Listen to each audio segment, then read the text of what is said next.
Президент Азербайджана Ильхам Алиев и председатель Совета министров Италии Джорджа Мелони обсудили азербайджано-армянские отношения.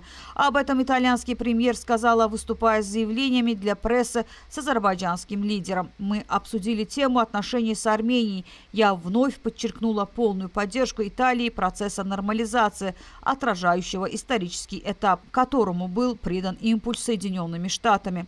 Думаю, что 2026 год может стать в этом плане важным, поскольку крайне важно задействовать весь потенциал этого динамичного региона», подчеркнула Мелони. Она отметила, что лидеры двух стран также отметили важность укрепления диалога между Азербайджаном и Европейским Союзом.